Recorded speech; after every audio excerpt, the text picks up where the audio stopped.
Hello everyone, welcome back to our channel expose fitness club. तर खूप दिवसांनी video येते. तर मागच्या टायमाला आम्ही गेलो तर जसे फिरायला, त्याच्यानंतर काही व्हिडिओ आलेच नाही. त्यानंतर आमची पण खूप धावपळ होती, त्याच्यामुळे मी काही काढलेले नाही. पण मी आता असा टॉपिक घेऊन आलेली आहे ना, की काही लोकांना खूप देखावे करायची खूप सवय राहते. तोंडावर एक मागून एक देखाव्याचे मुखोटे राहतात त्यांचे.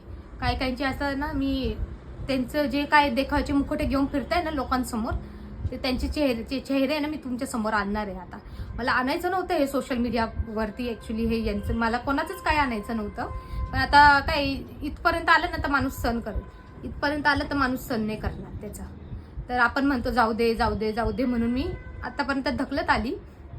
माझ्या लग्नाला 8-9 वर्ष, आता 9वं वर्ष आहे, 9 वर्ष लागेल. तर 9 वर्षापासून मी तेच करत आले. आपण म्हणतो जाऊ दे, ठीक आहे, परत झालं.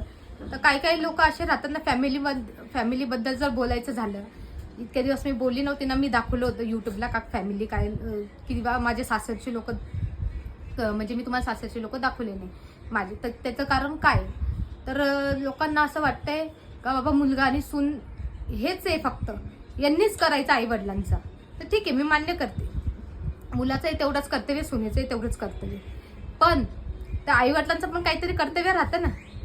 आई वडील जर एकाला अंगाशी, एका मुलाला जांगाशी ठेवलं तर कसं काय कोणते मुलं सांभाळेल? त्या आई वडिलांना जर मी तर, मला तर आश्चर्य आहे का असे आई वडील पण असतात. मला तर एवढे दिवस वाटत होतं का मुलंच आहे का, किंवा सूनच अशी असेल. पण आई वडील पण काही आई वडील असे असतात ना. आई वडील तर ठीक आहे, पण मग आई हा शब्द जो आहे ना, तो म्हणजे एकेकाच्या नशिबात नसतो. पण एकेकाला भेटला ना, तर त्या आई हा शब्दाचा अर्थ ना मी नक्कीच तुम्हाला दाखवेल का अशी आई तर कोणालाच नको. अशी आई मी तिची काढेलच रेकॉर्डिंग.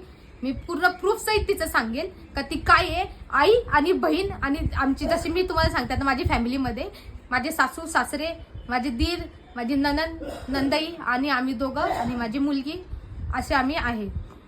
त्याच्यानंतर आम्ही तर त्या घरात राहत नाही. आता मी माझ्या सासरी नाहीये, मी माझ्या वडिलांच्या घरी. कारण ते पण काय, त्याची पण स्टोरी मी तुम्हाला सांगेल का मी काय इथं आलेली, किंवा माझं घर सोडून मी का आली इथे, ते हळूहळू करून मी एक तुम्हाला सांगेल.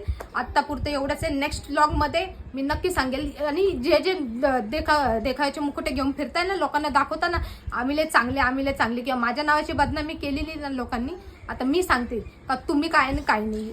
मी प्रूफ सहित सांगते का रेकॉर्डिंग सुद्धा मी यांची व्हायरल करेल का काय नाही रेकॉर्डिंगमध्ये. चला भेटूया नेक्स्ट व्लॉगमध्ये. बाय.